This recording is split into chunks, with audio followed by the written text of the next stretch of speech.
ഖബറിലും നാളെ മഹ്ശറിലും അല്ലാഹു സുബ്ഹാനഹു വ തആല ആദ്യമായി ഹിസാബ് ഇടുന്നത് നമസ്കാരത്തെ പറ്റിയാണ്.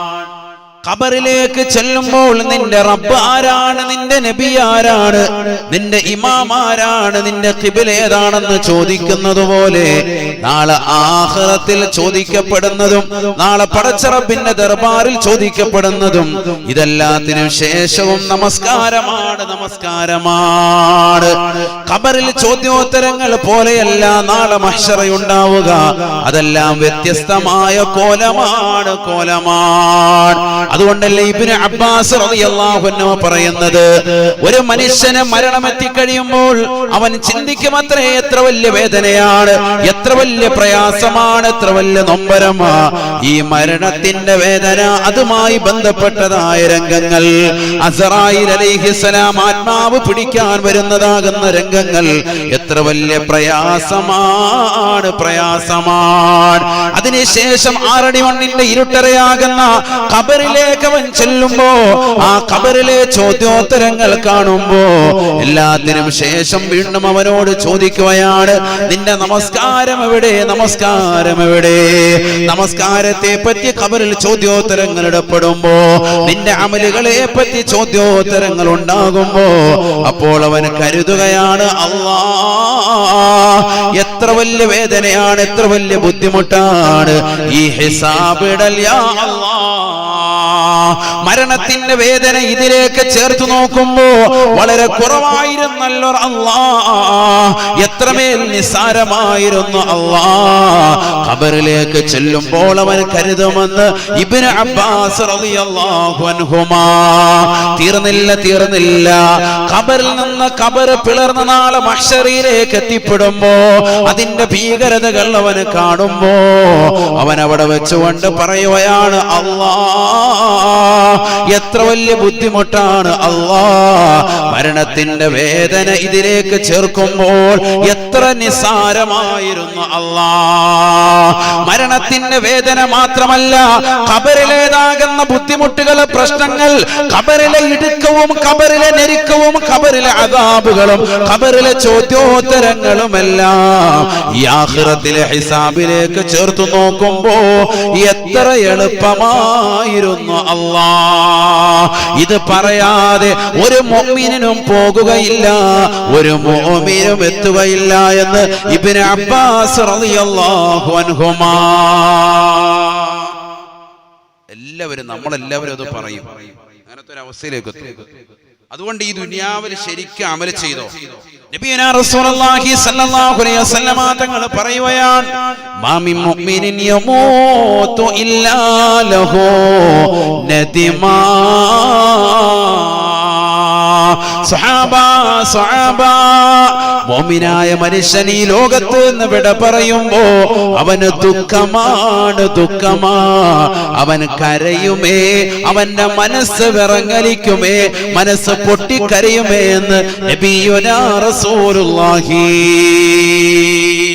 എന്തിനാണ് കരയുന്നത്? സ്വഹാബത്ത് ചോദിക്കുകയാണ്, ഖാലൂ വമൻ നദാമതു യാ റസൂലല്ലാഹ് വമാ നദാമതുഹു യാ ഹബീബല്ലാഹ്. മുഅ്മിനായ മനുഷ്യൻ ഈ ലോകത്ത് നിന്ന് വിട പറയുമ്പോ എന്തിനാണ് അവൻ കരയുന്നത് റസൂലേ? എന്തിനാണ് അവൻ പ്രയാസപ്പെടുന്നത് റസൂലേ? അല്ലാഹുവിന്റെ റസൂല് പറയുകയാണ്, അല്ലാ യസ്ദാദ, അവൻ ചെയ്തതാകുന്ന അമലുകളെ അവൻ ഖബറിലേക്ക് ചേർത്ത് നോക്കുമ്പോ ഖബറിലേതാകുന്ന ഹിസാബുകൾ നേരിടാൻ പ്രായോഗികമാണോ, അവിടെ എനിക്ക് കൂലി കിട്ടുമോ അവൻ ചേർത്ത് നോക്കുമ്പോൾ. നാളെ മഹ്ശറയിലെ ഹിസാബ് ഇടപെടുന്നതാകുന്ന രംഗങ്ങൾ ചിന്തിച്ചുകൊണ്ട് അവിടെയുള്ളതാകുന്ന വിചാരണ ഘട്ടത്തിൽ ഞാൻ ഈ ചെയ്തതാകുന്ന നന്മകൾ മുഴുവനും അല്ലാഹുവിന്റെ കോടതിയിൽ രക്ഷപ്പെടാൻ സാധിക്കുമോ എന്ന് അവൻ ആ കോടതിയിലെ ഹിസാബിലേക്ക് ചെറുക്കുമ്പോ ഇവൻ ചെയ്തത് കുറവാണ്, ഞാൻ ചെയ്തത് വളരെ കുറവാണ് അല്ലാഹ്. അത് ചിന്തിച്ചുകൊണ്ട് അവൻ കരയും, അല്ലാ യസ്ദാദ ജീവിതത്തിൽ അമലുകൾ കുറഞ്ഞു പോയല്ലോ അല്ലാ, നമസ്കാരം കുറഞ്ഞു പോയല്ലോ അല്ലാ, നോമ്പുകൾ കുറഞ്ഞു പോയല്ലോ അല്ലാ. പരിശുദ്ധമായ റമളാൻ കടന്നു വന്നിട്ട് ആ റമളാൻ കൊണ്ട് ഞാൻ എന്റെ ആഖിറത്തെ രക്ഷപ്പെടുത്തിയില്ലല്ലോ അല്ലാ. റമളാനിലെ നോമ്പുകൾ ഞാൻ കളഞ്ഞു കുടിച്ചല്ലോ റബ്ബേ. ആ റമളാൻ ഒഴിച്ച മറ്റൊരു നോമ്പുകൾ പോലും ഞാൻ അനുഷ്ഠിക്കാൻ സാധിച്ചില്ലല്ലോ അല്ലാ. എത്രയെത്ര സുന്നത്ത് നോമ്പുകൾ ഉണ്ടായിരുന്നു. എല്ലാ മാസത്തിലും അറബി മാസം 13, 14, 15 നിനക്ക് സുന്നത്തായി അല്ലാഹുവിന്റെ റസൂല് പഠിപ്പിച്ചില്ലയോ? തിങ്കളും വ്യാഴവും സുന്നത്തായി പഠിപ്പിച്ചില്ലയോ? 27, 28, 29 അയ്യാമുസ്സൂദി എന്ന പേരിലും പഠിപ്പിച്ചില്ലയോ? അതെല്ലാം നിസ്സാരവൽക്കരിച്ചുകൊണ്ട് കളഞ്ഞു കുടിച്ചില്ലയോ? റജബിന്റെ നോമ്പിന് തെളിവ് ചോദിച്ചുകൊണ്ട് നടന്നില്ലയോ? ശഅബാനിന്റെ നോമ്പിന്റെ ഹദീസ് ദഈഫാണ് എന്ന് പറഞ്ഞുകൊണ്ട് നടന്നതാകുന്ന സമൂഹമല്ലയോ? ഒരു അമല് പോലും ജീവിതത്തിൽ ചെയ്യാത്തവനാണ്. ദഈഫായ ഹദീസ് കൊണ്ട് അമൽ ചെയ്യാമെന്ന് ബഹുമാനപ്പെട്ടതായ ഇമാം നബവി തങ്ങൾ അദ്കാറിൽ പറഞ്ഞിട്ട് ആ വാക്കുകൾ മുഴുവനും തൃണവൽഗണിച്ചുകൊണ്ട് നടന്നവനല്ലയോ? സ്വന്തമായി മുജ്തഹിദായി ജീവിതത്തിൽ പ്രഖ്യാപിച്ചവനല്ലയോ? നമസ്കാരങ്ങൾ ചിട്ടയില്ല, നോമ്പുകൾ ചിട്ടയില്ല, നോമ്പുകൾക്ക് ശ്രദ്ധ പതിപ്പിച്ചുമില്ല, എല്ലാത്തിനും തെളിവ് ചോദിച്ചുകൊണ്ട് സമൂഹത്തിൽ ബദ്ധവൈരിയായി നടന്നില്ലയോ? ഇതാ നീ ആഖിറത്തിൽ ഖേദിക്കുന്നവനാണ്, ഇതാ നീ മഹ്ശറയിൽ ഖേദിക്കുന്നവനാണ്, ഇതാ നീ ആറടി മണ്ണിന്റെ ഇരുട്ടറയിൽ വളരെയേറെ വ്യസനിക്കുന്നതാ. അല്ല അല്ല, റസൂലുള്ള പറയുന്നു, മരിക്കുന്ന വേളയിൽ നീ പൊട്ടിക്കരയുന്നതാണ്. മാമിൻ മുഅ്മിനിൻ യമൂതു ഇല്ലാ ലഹു നദിമാ. മുഅ്മിനേ, മുഅ്മിനത്തേ, ശബ്ദം ശ്രവിക്കുന്ന പ്രിയപ്പെട്ട ഉമ്മ, നമ്മളെല്ലാവരും കരയുമേ കരയുമേ, മരിക്കുന്ന വേളയിൽ ഹൃദയം നൊമ്പരപ്പെടുമേ എന്ന് ഹബീബുനാ ശഫീഉനാ റസൂലുള്ളാഹി സ്വല്ലല്ലാഹു അലൈഹി വസല്ലം. അമൽ കുറഞ്ഞു പോയല്ലോ എന്ന് ചിന്തിച്ചിട്ട് അങ്ങനെ കരയും. മോമിനിന്റെ കാര്യം പറഞ്ഞത് കേട്ടോ. മോമിൻ കരയുമെന്ന് അള്ളാഹു മനസ്സിലാക്കാൻ തൗഫീഖ് തരട്ടെ. അതിന്റെ അർത്ഥം മുനാഫിക്കും കാഫിറും കരയൂല. നമ്മുടെ കൂട്ടത്തിൽപ്പെട്ടവർ കരയുന്നില്ലല്ലോ ഉസ്താദെ. വാപ്പ മരിച്ചപ്പോൾ ഞാൻ അടുത്തുണ്ട്, അല്ലെങ്കിൽ ഇന്ന കുടുംബാതിൽ മരണപ്പെട്ടപ്പോൾ അടുത്തുണ്ട്, ഒരു കരച്ചിലും ഇല്ലായിരുന്നു, അവരുടെ മനസ്സിലൊന്നും ഒരു വിഷമോ ഇല്ലായിരുന്നു. നിങ്ങൾ കണ്ടില്ലല്ലോ, അവര് കരയുന്നത് ദുനിയാവിന് വേണ്ടിയായിരിക്കും. അത്തരത്തിലുള്ള ആളുകൾ. മോമിനായ മനുഷ്യൻ കരയുക ആഖിറത്തിലേതാകുന്ന ഹിസാബിടപ്പെടുന്നതിനെ കുറിച്ച് ചിന്തിച്ച്, ഖബറിനെ കുറിച്ച് ചിന്തിച്ച്, ഈ ഭൗതിക ലോകത്ത് ഈ നന്മ ചെയ്യാൻ സാധിച്ചില്ലല്ലോ എന്ന് ചിന്തിച്ചുകൊണ്ട് കരയും. എത്രയോ ആളുകൾ ഇന്ന് ബന്ധങ്ങൾ വിച്ഛേദിച്ചുകൊണ്ട് നിലകൊള്ളുന്നവരാണ്. ഭാര്യയും ഭർത്താക്കന്മാരും തമ്മിൽ 2 ധ്രുവങ്ങളിലാണ്. കിടക്കയിൽ തന്നെ മാറിക്കിടക്കുകയാണ്. സ്വന്തം കുടുംബങ്ങളിൽ തന്നെ ശൈഥല്യമാണ്. ആരാണിത് പഠിപ്പിച്ചത്? പരിശുദ്ധ പ്രവാചകരുടേതാകുന്ന തിരിച്ചറിയാണോ? വിവാഹം കഴിഞ്ഞ് ആദ്യത്തെ 1 മാസം റാഹത്തായി കുടുംബജീവിതം നയിക്കുന്നതാകുന്ന ആളുകൾ 2-3 മാസം കഴിയുമ്പോൾ അവർക്കിടയിൽ ഒരു കുട്ടി കടന്നു വരുമ്പോൾ 2 പേരും കിടക്കയിൽ തിരിഞ്ഞു കിടക്കുന്ന അവസ്ഥയാണ്. പിന്നീട് 2 കട്ടിലിട്ടുകൊണ്ട് ഒരേ റൂമിൽ തന്നെ മാറിക്കിടക്കുന്ന അവസ്ഥയാണ്. വർഷങ്ങൾ കഴിയേണ്ടതില്ല. ഭർത്താവ് മറ്റൊരു റൂമിൽ, ഭാര്യ മറ്റൊരു റൂമിലൂടെ കടക്കുക. ആരാണ് പഠിപ്പിച്ചത്? സഹോദര സഹോദരി, 2 പേർക്കും ഇടയിലുള്ള സ്നേഹബന്ധങ്ങൾക്ക് വിള്ളൽ വരികയല്ലയോ? ഹബീബായ റസൂലുള്ളാഹി സ്വല്ലല്ലാഹു അലൈഹി വസല്ലമ തങ്ങളുടെ ജീവിതമെന്ന് പഠിക്കണേ ചെറുപ്പക്കാരാ. പരിശുദ്ധ പ്രവാചകന്റെ ജീവിതമെന്ന് പഠിക്കണേ പെങ്ങളെ. വൈവാഹിക ജീവിതത്തിലേക്ക് കാലെടുത്ത് വെക്കുന്നതാകുന്ന സർവരും, ആ ജീവിതത്തിലൂടെ കഴിഞ്ഞു പോകുന്നതാകുന്ന മുഴുവൻ സഹോദര സഹോദരിമാരും പഠിച്ചു വെക്കേണ്ടതാകുന്ന ജീവിതമാണ്, ജീവിതമാണ്.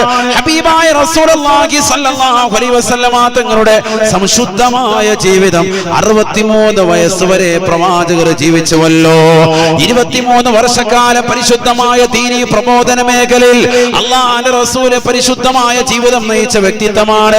തന്റെ 25-ാമത്തെ വയസ്സിൽ ഖദീജ ബീവി റളിയല്ലാഹു അൻഹ വിവാഹം ചെയ്തതായ പരിശുദ്ധ പ്രവാചകർ 63-ാമത്തെ വയസ്സിൽ തന്റെ രോഗശയ്യയിൽ കിടക്കുന്ന വേളയിൽ പരിശുദ്ധമാക്കപ്പെട്ടതായ റബീഉൽ അവ്വലിന്റെ പിറ വരുന്നതിന് മുമ്പ് തന്റെ പ്രിയപ്പെട്ടതാകുന്ന ഭാര്യമാരെ വിളിച്ചുകൊണ്ട് പറയുകയാണ്, നിങ്ങൾ അനുവാദം നൽകിയാൽ എന്റെ അവസാനം ഞാൻ കാഴ്ചവെക്കാൻ ഉദ്ദേശിക്കുന്നത്, ഞാൻ ജീവിച്ചു തീർക്കാൻ ഉദ്ദേശിക്കുന്നത് എന്റെ പ്രിയപ്പെട്ടതാകുന്ന ആയിഷയോടൊപ്പമാണ്. എല്ലാ ഭാര്യമാരും അനുവാദം കൊടുക്കുകയാണ്. ആയിഷ ബീവി റളിയല്ലാഹു അൻഹയോടൊപ്പം റസൂലുള്ളാഹി സന്തോഷമുള്ള ജീവിതം നയിക്കുകയാണ്. എല്ലാ ഭാര്യമാർക്കും ഊഴം നിശ്ചയിച്ചു കൊടുത്തിരുന്ന പ്രവാചകൻ തന്റെ അവസാനത്തെ ഘട്ടം കടന്നു വന്നപ്പോ മറ്റുള്ള ഭാര്യമാരോട് അനുവാദം ചോദിക്കുകയാണ്. എത്ര വലിയ മാന്യതയാണ് കുടുംബ ജീവിതത്തിൽ റസൂലുള്ളാഹി കാണിക്കുന്നത്, വൈവാഹിക ജീവിതത്തിൽ ലോകത്തിന് പഠിപ്പിക്കുന്നത്. തന്റെ പ്രിയപ്പെട്ട ഭാര്യമാരുടെ അനുവാദമില്ലാതെ പോയാലും അള്ളാഹുവിന്റെ കോടതിയിൽ ഒരു ഹിസാബും റസൂലുള്ളാഹിക്ക് നേരിടേണ്ടി വരികയില്ല. കാരണം അത്രമേൽ കൃത്യമായി വൈവാഹിക ജീവിതം അടയാളപ്പെടുത്തിയ വ്യക്തിയാണ്. എന്നിട്ട് പോലും പരിശുദ്ധ പ്രവാചകൻ അനുവാദം ചോദിക്കുകയാണ്. കാരണം കടമയും കർത്തവ്യവും പരിപൂർണമായി പൂർത്തീകരിക്കുകയാണ്. നാളെ ഇതിന്റെ പേരിൽ ഖബറിൽ മുഹമ്മദിനെ ചോദ്യം ചെയ്യപ്പെടരുത്, ഇതിന്റെ പേരിൽ നാളെ ഹിസാബ് ഇടപെടരുത്, ഇതിന്റെ പേരിൽ നാളെ മഖാമും മഹ്മൂദ് തടയപ്പെടരുത്, ഇതിന്റെ പേരിൽ ശഫാഅത്ത് എനിക്ക് ഉപേക്ഷിക്കപ്പെടരുത്. അതുകൊണ്ട് തന്നെ അല്ലാഹുവിന്റെ റസൂൽ സല്ലല്ലാഹു അലൈഹി വസല്ലം തങ്ങൾ അതൊരു തന്റെ പ്രിയപ്പെട്ടതാകുന്ന ഭാര്യമാരോട് ആ കടമ ചോദിക്കുകയാണ്, കർത്തവ്യം നിർവഹിക്കുകയാണ്. എല്ലാവരും പരിപൂർണമായി സമ്മതം മൂളി. ആയിഷ ബീവി റളിയല്ലാഹു അൻഹ പറയുകയാണ്, എനിക്ക് വല്ലാത്ത സന്തോഷമാണ്, എനിക്ക് വല്ലാത്ത ആനന്ദമാണ്. കാരണം അല്ലാഹുവിന്റെ റസൂലിനെയാണ് എന്റെ ജീവിത സഖിയായി കിട്ടിയിട്ടുള്ളത്. ആ പ്രവാചകരോടൊപ്പമുള്ള അവസാനത്തെ നിമിഷമാണ്. ആയിഷ ബീവി റളിയല്ലാഹു അൻഹയോടൊപ്പമുള്ളതാകുന്ന ജീവിതം, ഹബീബായ റസൂലുള്ളാഹി സ്വല്ലല്ലാഹു അലൈഹി വസല്ലമ തങ്ങളുമായുള്ള ജീവിതം. ആയിഷ ബീവി റളിയല്ലാഹു അൻഹ പറയുന്നു, എത്ര വലിയ സന്തോഷകരമാണ് ഞങ്ങൾക്കിടയിൽ ഉണ്ടായി തീർന്നിട്ടുള്ളത്. അവസാനം ആ പരിശുദ്ധ പ്രവാചകൻ എന്റെ നെഞ്ചിന്റെയും എന്റെ തൊടയുടെയും ഇടയിൽ എന്റെ മടിത്തട്ടിൽ തലവെച്ച് കടന്നുകൊണ്ടാണ് വഫാത്തായത്. എത്ര വലിയ വാക്കാണ് ആയിഷ ബീബി റളിയല്ലാഹു അൻഹ പറയുന്നത്. ഹബീബായ റസൂലുള്ളാഹി സ്വല്ലല്ലാഹു അലൈഹി വസല്ലമ തങ്ങൾക്ക് വേണമെങ്കിൽ പരിശുദ്ധമായ മദീന പള്ളിയിൽ മിമ്പറിൽ ചാരി വെച്ചുകൊണ്ട് തല ചാരിച്ചു വെച്ചുകൊണ്ട് മരണപ്പെടാം. പരിശുദ്ധമാക്കപ്പെട്ടതായ റൗളയിൽ അല്ലാഹുവിന്റെ റസൂലിന് വേണമെങ്കിൽ വഫാത്താകാം. പരിശുദ്ധ പ്രവാചകൻ വഫാത്തായി തിരഞ്ഞെടുത്തതാകുന്ന സ്ഥലം ഏതൊരു സ്ഥലമാണ് പെങ്ങളെ? പഠിച്ചു വെക്കണേ ചെറുപ്പക്കാരാ. ഒരു ചെറിയ പ്രശ്നത്തിന്റെ മേലെ ഭാര്യയും ഭർത്താവും പിണങ്ങി ജീവിക്കുന്നതാകുന്ന സമൂഹം. കരുനാഗപ്പള്ളിയിലെ എത്രയെത്ര കേസുകളാണ് ഇന്നും മഹല്ലത്തുകൾ കെട്ടിക്കിടക്കുന്നത്.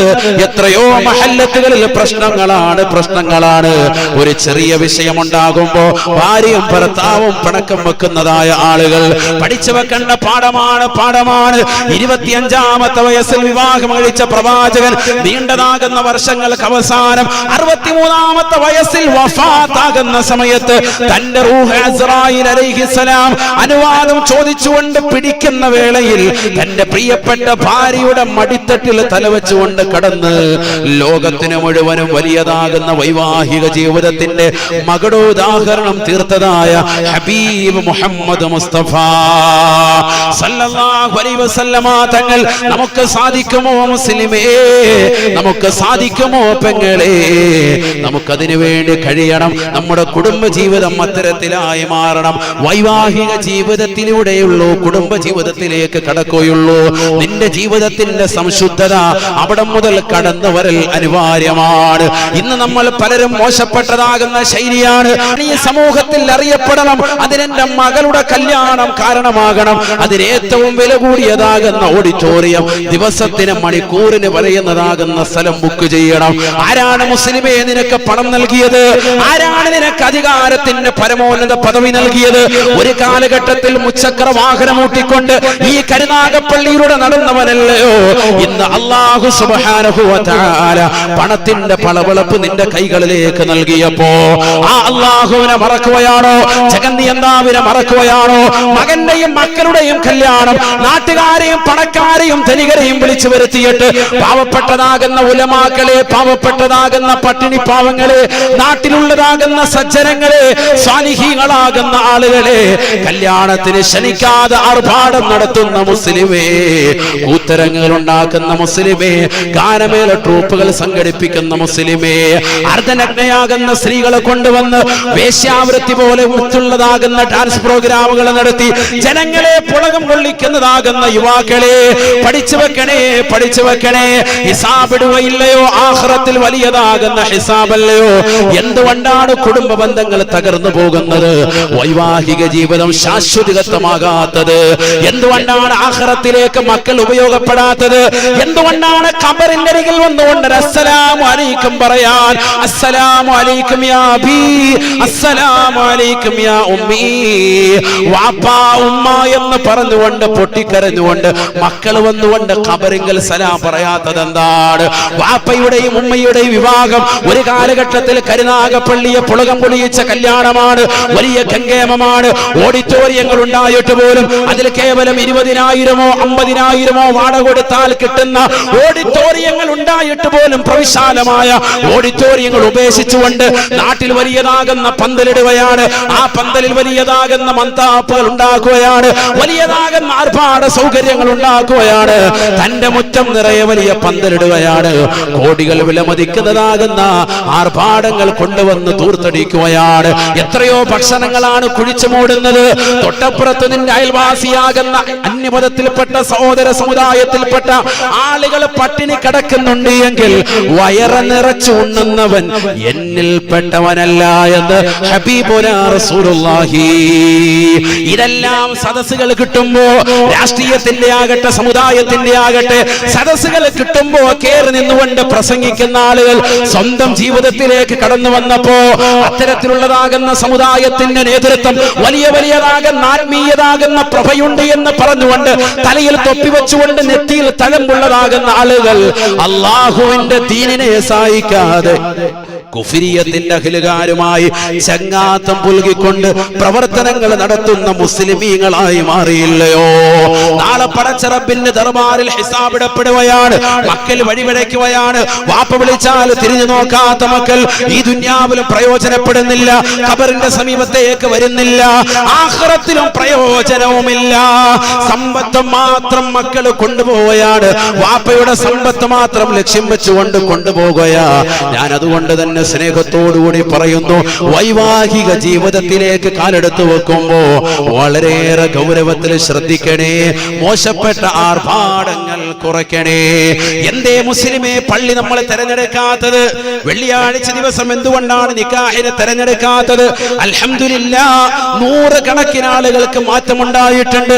ഈ കരുനാഗപ്പള്ളിയിലെ സെൻട്രൽ പള്ളിയിലെ മെമ്പറിൽ വെച്ചുകൊണ്ട് പറഞ്ഞതിന്റെ അടിസ്ഥാനത്തിൽ 100 കണക്കിന് വിശ്വാസികൾ വെള്ളിയാഴ്ച ദിവസം തന്റെ പ്രിയപ്പെട്ട മക്കളുടെ വിവാഹം റാഹത്തായി നടത്തുന്നവരുണ്ടായിട്ടുണ്ട്. അല്ലാഹുവേ, നീ അവരുടെ ജീവിതത്തിൽ ബറക്കത്ത് നൽകണേ അല്ലാഹ്, ഐശ്വര്യം കൊടുക്കണേ അല്ലാഹ്.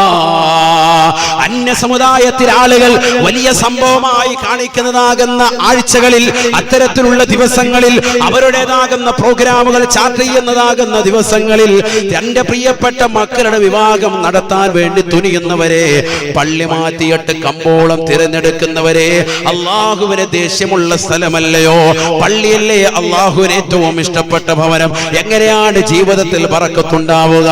നിന്റെ കുടുംബ ജീവിതത്തിന്റെ തുടക്കമാകുന്ന നിന്റെ വാപ്പയുടെയും ഉമ്മയുടെയും കല്യാണത്തിന്റെ തുടക്കം തന്നെ ഹറാമാണ്. അതുകൊണ്ട് തന്നെ അവിടെ മുതൽക്കൊന്ന് ശ്രദ്ധിക്കണേ. വൈവാഹിക ജീവിതം റാഹത്താകുമേ. ഫാത്തിമ ബീവി റളിയല്ലാഹു അൻഹാ ഹബീബായ റസൂലുള്ളാഹി സ്വല്ലല്ലാഹു അലൈഹി വസല്ലമ തങ്ങളുടെ അടുക്കലേക്ക് കടന്നു വരുകയാണ്. വഹിയ തബ്കീ ബുകാഅൻ ശദീദാ, അതിശക്തമായി കരഞ്ഞുകൊണ്ടാണ് അല്ലാഹുവിന്റെ റസൂലിന്റെ ചാരത്തേക്ക് കടന്നു വരുന്നത്. ഹബീബായ റസൂലുള്ളാഹി സ്വല്ലല്ലാഹു അലൈഹി വസല്ലമ തങ്ങൾ ചോദിക്കുകയാണ്, മായുബ്കീകി യാ ഫാത്തിമ, മായുബ്കീകി യാ ഫാത്തിമ, ഫാത്തിമ നീ എന്തിനാണ് കരയുന്നത് ഫാത്തിമ? ഹബീബായ റസൂലുള്ളാഹി സ്വല്ലല്ലാഹു അലൈഹി വസല്ലമ തങ്ങൾ ചോദിക്കുമ്പോൾ ഫാത്തിമ ബീവി റളിയല്ലാഹു അൻഹാ അല്ലാഹുവിന്റെ റസൂലിനോട് പറയുകയാണ്, യാ റസൂലല്ലാഹ്, ഇന്നി ഖദ് ജുഫ്തു ലിഅലിയൻ നംസി. അല്ലാഹുവിന്റെ റസൂലേ, പ്രിയപ്പെട്ട പിതാവേ, ഇന്നലെ എന്റെ പ്രിയപ്പെട്ടതാകുന്ന ഭർത്താവാകുന്ന അലിയാർ തങ്ങളുമായ ഒരു ചെറിയ വിഷയത്തിൽ ഞങ്ങൾക്കിടയിൽ പിണക്കമുണ്ടായി പോയി. ഹബീബായ റസൂലുള്ളാഹി സ്വല്ലല്ലാഹു അലൈഹി വസല്ലമ തങ്ങളെ ചോദിക്കുകയാണ്, എന്നിട്ട് എന്തുണ്ടായി ഫാത്തിമ? പറയണേ ഫാത്തിമ. ആകാംക്ഷയുടെ മുൾമുനയിൽ നിൽക്കുകയാണ് ഹബീബായ റസൂലുള്ളാഹി. കാരണം ഒരു പിതാവിനറിയാം 18 വയസ്സല്ലെങ്കിൽ 20 വയസ്സ് വരെ തന്റെ പ്രിയപ്പെട്ട പൊന്നുമോളെ പഠിപ്പിച്ചുകൊണ്ട് വിദ്യാഭ്യാസം കൊടുത്ത് വളർത്തി വലുതാക്കി മാന്യമായ നിലയിൽ നല്ല രീതിയിൽ കെട്ടിച്ചയക്കുന്ന ഒരു ഭർത്താവിന്, ഒരു പ്രിയപ്പെട്ടതാകുന്ന പിതാവിന് ഭർത്താവിന്റെ അടുക്കൽ നിന്ന് തന്റെ പ്രിയപ്പെട്ട പൊന്നുമോൾക്ക് പീഡനങ്ങൾ ഉണ്ടായെന്നറിഞ്ഞാൽ, എന്തെങ്കിലും വിഷമങ്ങൾ ഉണ്ടായെന്നറിഞ്ഞാൽ, അതിലൂടെ എന്തെങ്കിലും സംഭവിച്ചോ എന്നുള്ള ആകാംക്ഷയാണ്, ത്വലാഖ് സംഭവിച്ചോ എന്നുള്ള ആകാംക്ഷയാണ്. അല്ലാഹുവിന്റെ റസൂൽ ചോദിക്കുകയാണ്, എന്തുണ്ടായി ഫാത്തിമ? പഠിച്ചു വെക്കണേ സഹോദരിമാരെ, പെങ്ങളെ. എന്റെ ഭർത്താവിന് ആനയുണ്ട്. എന്റെ ഭർത്താവ് എന്റെ പ്രിയപ്പെട്ടതാകുന്ന ഉപ്പയ്ക്ക് വലിയതാകുന്ന സമ്പത്തുണ്ട്. എന്റെ ഉപ്പയ്ക്ക് ഒരുപാട് കടകളുണ്ട്. എന്റെ ഉപ്പയ്ക്ക് ഒരുപാട് ഏക്കർ കണക്കിന് ഭൂസ്വത്തുണ്ട്. എന്റെ ഉപ്പ ഇതാ പ്രവാസ ലോകത്ത് വലിയതാകുന്ന മാളുകൾ പണിതിട്ട് അതിലൂടെയുള്ളതാകുന്ന വരുമാന സ്രോതസ്സിലൂടെ റാഹത്തായി ഞങ്ങൾ ജീവിതം നയിക്കുന്നവരാണ്. ആ ഉപ്പയ്ക്ക് ഒറ്റ ഓളാണ്. ഞാൻ തിരിച്ചു കയറി ചെന്നാൽ നഷ്ടപ്പെടുന്നത് നിങ്ങൾക്ക് മാത്രമാണ് എന്നൊക്കെ അഹന്ത വെച്ചുകൊണ്ട് ജീവിക്കുന്നതാകുന്ന സഹോദരിമാരെ, പഠിച്ചു വെക്കണേ, പഠിച്ചു വെക്കണേ. ഫാത്തിമ ബീവി റളിയല്ലാഹു അൻഹാ ഒരു സൗന്ദര്യത്തിൽ കുറവുള്ളവളായിരുന്നില്ല. അല്ലാഹുവിന്റെ റസൂലിന്റെ പ്രിയപ്പെട്ട മകളാ. വേണമെങ്കിൽ റസൂലുള്ളാഹിയോട് ചെന്ന് പറഞ്ഞുകൊണ്ട് എങ്ങനെയെങ്കിലും ഈ അലിയാരി എന്ന് പറയുന്ന കർഷകനെ ഒന്ന് ഒഴിവാക്കി തരുമോ എന്ന് ചോദിച്ചു കഴിഞ്ഞാൽ റസൂലുള്ളാഹി ഒഴിവാക്കി കൊടുക്കുമായിരുന്നു. അല്ലാഹുവിന്റെ റസൂൽ അതിനേക്കാൾ സുന്ദരനായ സൽമാനുൽ ഫാരിസി റളിയല്ലാഹു അൻഹു അടക്കമുള്ളതാകുന്ന സ്വഹാബത്ത് കിറാമിനെ കെട്ടിച്ചു കൊടുക്കുമായിരുന്നു. പക്ഷേ അല്ലാഹുവിന്റെ റസൂലിന്റെ ചാരത്തേക്ക് ആ രീതിയിൽ പോകാൻ തന്റെ പ്രിയപ്പെട്ട മകളായ ഫാത്തിമ കരുതിയിട്ടില്ല. കാരണം ഇത് റസൂലുള്ളാഹിയുടെ ശരീരത്തിന്റെ കഷ്ടമാണ്. ഫാത്തിമ ബദഅത്തും മിന്നി, ഫാത്തിമ എന്റെ കരളിന്റെ കഷ്ടമാണ് എന്ന് ഹബീബുനാ ശഫീഉനാ റസൂലുള്ളാഹി. പ്രകാശത്തിന്റെ മേൽ പ്രകാശമായ മുത്തുനബിയുടെ ശരീരത്തിൽ നിന്ന് കടന്നു വന്നതാകുന്ന പ്രിയപ്പെട്ട പൊന്നുമോള് ആ നൂറാനിയത്തിന്റെ പ്രഭ കാണിക്കാതിരിക്കുമോ? അല്ലാഹുവിന്റെ റസൂലിനോട് പറയുന്നു, റസൂലേ, എന്റെ ഭർത്താവ് എന്നോട് പിണക്കം വെച്ചപ്പോൾ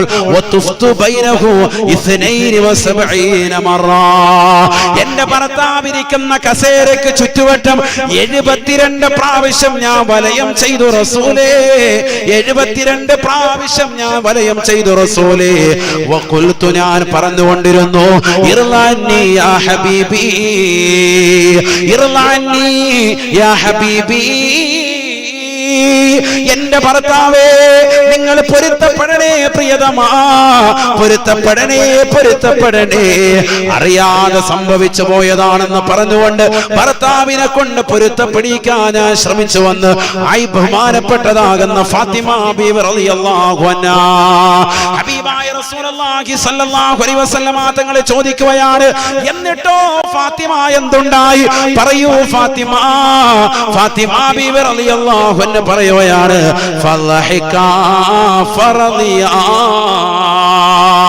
എന്റെ ഭർത്താവ് ഇരിക്കുന്നതാകുന്ന കസേരയ്ക്ക് ചുറ്റുവട്ടം 72 പ്രാവശ്യം, ഒന്നല്ല 10 അല്ല 72 പ്രാവശ്യം ഭർത്താവിരിക്കുന്ന കസേരയ്ക്ക് ചുറ്റും ഞാൻ തവാഫ് ചെയ്ത് അദ്ദേഹത്തെ വലയം ചെയ്തിട്ട് പൊരുത്തപ്പെടണേ പ്രിയതമാ എന്ന് പറഞ്ഞുകൊണ്ട് പൊട്ടിക്കരഞ്ഞപ്പോഴാണ് അദ്ദേഹം എനിക്ക് പൊരുത്തപ്പെട്ടതെന്നത്, അദ്ദേഹം എനിക്ക് പൊരുത്തപ്പെട്ടതെന്നത്, അദ്ദേഹം എന്നെ നോക്കി പുഞ്ചിരിച്ചത് എന്ന് ഫാത്തിമ ബീവി റളിയല്ലാഹു അൻഹ പറഞ്ഞപ്പോ അല്ലാഹുവിന്റെ റസൂൽ പറഞ്ഞതാകുന്ന വാക്യം ഒന്ന് പഠിച്ചു വെക്കണേ ഉമ്മമാരെ, പഠിച്ചു വെക്കണേ ചെറുപ്പക്കാരെ.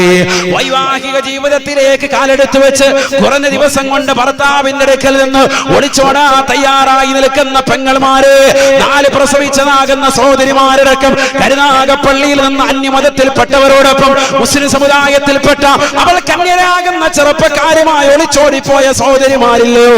പഠിച്ചു വെക്കണേ പെങ്ങളെ. സ്വന്തം സ്വന്തം ഭർത്താവിന്റെ സൗന്ദര്യം ചുക്കിച്ചുളിഞ്ഞപ്പോ മറ്റുള്ള കാമുകന്മാരുമായി രഹസ്യമായി ചാറ്റിംഗ് നടത്തിക്കൊണ്ട് ഒളിച്ചോടാ തയ്യാറെടുക്കുന്ന സഹോദരിമാരെ പഠിച്ചു വെക്കണേ. ഫാത്തിമ ബീവി ആരാണ്? എന്തുകൊണ്ടാണ് ഫാത്തിമ ബീവിക്ക് സ്വർഗ്ഗം അല്ലാഹു നൽകിയത്? സംശുദ്ധമായ ജീവിതം നയിച്ചതുകൊണ്ടാണ്. അല്ലാഹുവിന്റെ റസൂലിന്റെ മകളെന്ന് പറഞ്ഞിട്ട് ബഹുമാൻ മഹദി അവറുകൾക്ക് അല്ലാഹു സ്വർഗ്ഗത്തിൽ സമുന്നതമായ പദവി അല്ലാഹു നൽകുന്നില്ല. സ്വർഗ്ഗത്തിൻ്റെതാകുന്ന കവാടത്തിൽ കാത്തു നിൽക്കുന്ന 4 ഹൂർലിങ്ങളുണ്ടത്രേ, 4 സ്ത്രീകളുണ്ടത്രേ. ആ സ്വർഗീയ സ്ത്രീകളിൽ പെട്ട മകളെയാണ് ബീവി ഫാത്തിമ. പഠിച്ചു വെക്കണേ സഹോദരിമാരെ, പഠിച്ചു വെക്കണേ. എന്തുകൊണ്ടാണ് അത്രയേറെ സംശുദ്ധത അല്ലാഹു കൈവരിക്കാൻ സാധിച്ചത്? അല്ലാഹുവിന്റെ റസൂലിന്റെ പ്രിയപ്പെട്ട മകളായതുകൊണ്ട് മാത്രമല്ല, ആ പ്രിയപ്പെട്ട പിതാവിന്റെ ജീവിതം ഒപ്പിയെടുക്കുകയായിരുന്നു, പരിപൂർണമായി ഇത്തിബാ ചെയ്യുകയായിരുന്നു. കേവലം ഒരു പറച്ചിൽ മാത്രമല്ല, നീ പഠിക്കേണ്ടത് നിന്റെ വാപ്പയെയും നിന്റെ ഉമ്മയെ മാതൃകയാക്കിയിട്ടാണ്. വർഷങ്ങൾ 40ഉം 50ഉം കഴിഞ്ഞില്ലയോ, ഈ കരുനാഗപ്പള്ളിയിൽ ഒരു കടയിലും കമ്പോളത്തിലും ഒരു ബീച്ച് റോഡുകളിലും അവർ കറങ്ങി നടന്നിട്ടില്ല. എത്ര സംശുദ്ധമായ ജീവിതമാണ് ഈ ഇരിക്കുന്ന ഓരോ രക്ഷകർത്താക്കളും നമുക്ക് സമ്മാനിച്ചത്. അവരെ പറയിപ്പിക്കാൻ ഇന്ന് ക്യാമ്പസുകൾ പ്രണയിച്ച് നടക്കുന്നു, അവരെ പറയിപ്പിക്കാൻ ബീച്ച് റോഡുകൾ പ്രണയിച്ച് നടക്കുന്നു, അവരെ പറയിപ്പിച്ചുകൊണ്ട് ബസ് സ്റ്റാൻഡുകളും റോഡരികളിലും ഇരുന്നുകൊണ്ട് പരസ്യമായി ചുംബനങ്ങൾ ഏർപ്പെടുന്ന മുസ്ലിം സഹോദരങ്ങൾ സഹോദരിമാർ അല്ലാഹുവിന്റെ കോടതിയിൽ ഹിസാബിനെ ഭയക്കാത്തവരല്ലയോ? എങ്ങനെയാണ് നിങ്ങളുടെ ജീവിതത്തിൽ പിന്നീട് ഒരു ദാമ്പത്യ ജീവിതം നിങ്ങൾക്കുണ്ടാകുമ്പോ അത് തകരാതിരിക്കുന്നത് എങ്ങനെയാണ്? വൈവാഹിക ജീവിതത്തിന് മുമ്പ് തന്നെ ഇത്തരത്തിലുള്ള കോമാളിത്തരങ്ങൾ കാണിക്കുന്ന സമൂഹമല്ലയോ? ഹബീബായ റസൂലുള്ളാഹി സ്വല്ലല്ലാഹു അലൈഹി വസല്ലമ തങ്ങൾ തന്റെ പ്രിയപ്പെട്ട മകളാകുന്ന ഫാത്തിമ ബീവി ഈ വർത്തമാനം പറഞ്ഞപ്പോ ഭർത്താവ് പൊരുത്തപ്പെട്ട റസൂലേ എന്ന് പറഞ്ഞപ്പോ അല്ലാഹുവിന്റെ റസൂല് ചേർത്ത് പിടിക്കുകയാണ്, കാതിൽ പറയുകയാണ് റസൂലുള്ളാഹ്. ഹബീബായ റസൂലുള്ളാഹി സ്വല്ലല്ലാഹു അലൈഹി വസല്ലമ തങ്ങൾ പറയുകയാണ്, ഫാത്തിമ ഫവല്ലാഹി അല്ലാഹുവിനെ തന്നെയാണ് സത്യം, ലൗമിത്തിയാ ഫാത്തിമ, ഇന്നലെ എങ്ങാനും നീ മരിച്ചിരുന്നുവെങ്കിൽ നിന്റെ ഭർത്താവുമായിട്ട് പിണങ്ങിക്കഴിഞ്ഞിരുന്ന വേളയിൽ ഫില്ലൈലത്തിൽ ബാരിഹ, ഇന്നലത്തതാകുന്ന വൈകുന്നേരത്തിൽ നിന്റെ പ്രിയപ്പെട്ടതാകുന്ന ഭർത്താവുമായി നീ പിണക്കം വെച്ചതാകുന്ന സമയത്തെങ്ങാനും നീ മരിച്ചിരുന്നുവെങ്കിൽ മാ സല്ലൈതു അലൈഹി, നിന്റെ മേലെ മുഹമ്മദ് മയ്യിത്ത് നിസ്കരിക്കില്ലായിരുന്നുവെന്ന് ഹബീബായ റസൂലുള്ളാഹി. ആരാണ് പറയുന്നത് പെങ്ങളെ? ആരോടാണ് പറയുന്നത് സഹോദരിമാരെ?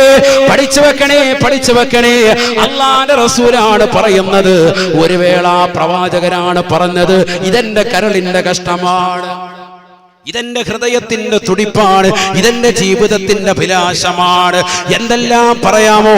കടന്നു വരുമ്പോൾ എഴുന്നേറ്റ് നിന്നുകൊണ്ട് താനിരിക്കുന്ന കസേരയിൽ കൈമുത്തി പിടിച്ചിരുത്തിയിരുന്ന റസൂൽ തന്റെ പ്രിയപ്പെട്ട മകളുടെ കാതിൽ പറയുകയാണ്, ഫവല്ലാഹി ലൗമിത്തിയാ ഫാത്തിമ ഫില്ലൈലത്തിൽ ബാരിഹ,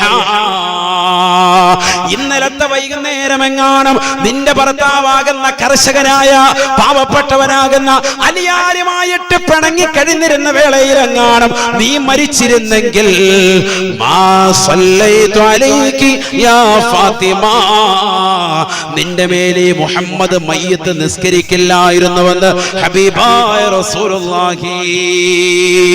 അത്രമേൽ ഗൗരവമുള്ള കാര്യമാണ്.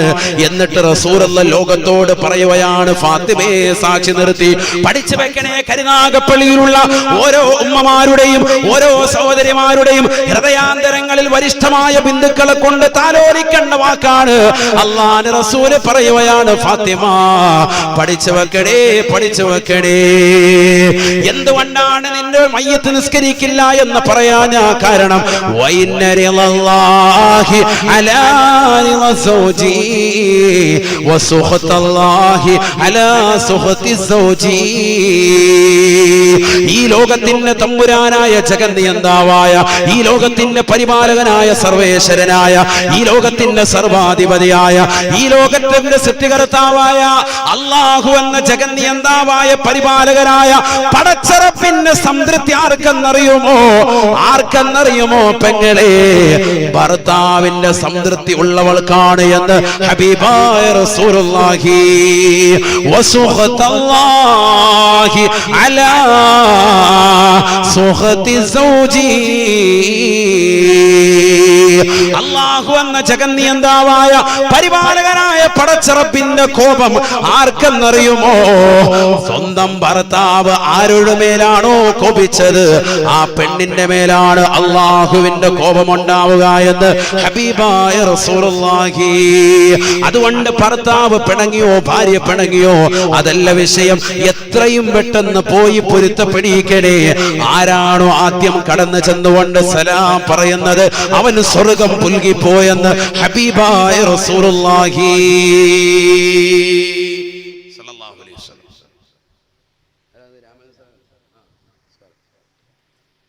നമ്മുടെ സ്ഥാനാർത്ഥികളോട് മഹേഷുണ്ടോ? ഇല്ല, വന്നില്ല. വന്നിട്ട് പോയി. ഇന്നലെ വരാം. ഓക്കെ, എപ്പം നിർത്താൻ കേട്ടോ.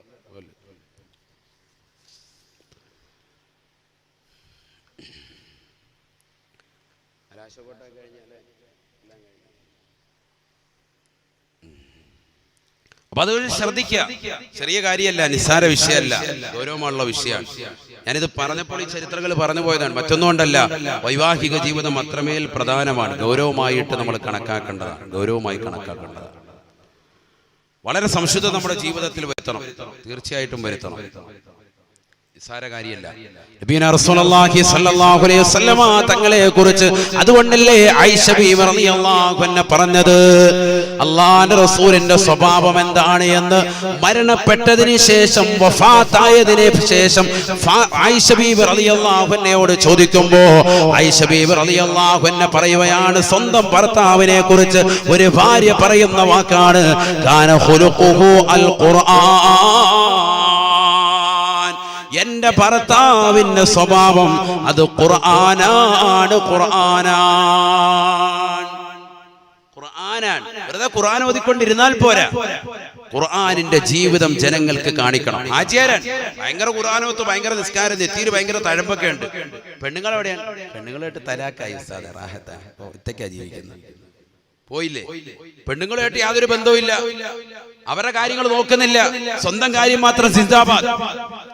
ഈ ലോകത്തെ ഏറ്റവും വലിയ കുറ്റവാളി ആരെന്നറിയുമോ? അറിയോ നിങ്ങൾക്ക്? ആരാ?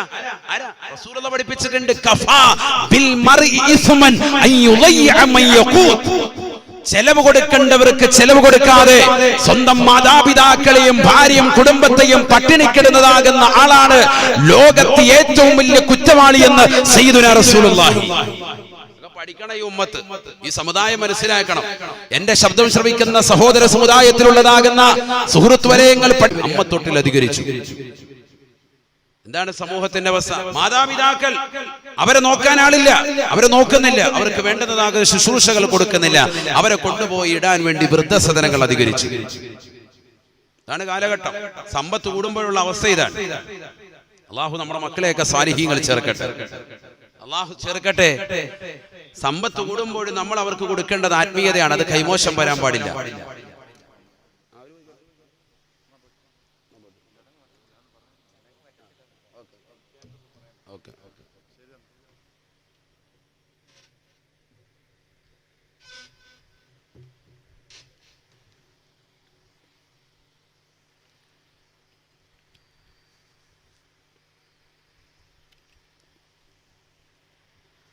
അതുകൊണ്ട് ഗൗരവമായി മനസ്സിലാക്കേണ്ട ഒരു വിഷയമാണ്, സാര വിഷയമല്ല, തമാശയായിട്ട് നമ്മൾ കളയാൻ പാടില്ല. നബിയുനാ റസൂലുള്ളാഹി സ്വല്ലല്ലാഹു അലൈഹി വസല്ലമ തങ്ങൾ അതുകൊണ്ട് തന്നെയാണ് പറയുന്നത്, അയ്യുമംറഅത്തിൻ മാതത് വസൗജുഹാ അൻഹാ റാളിൻ ദഖലത്തിൽ ജന്ന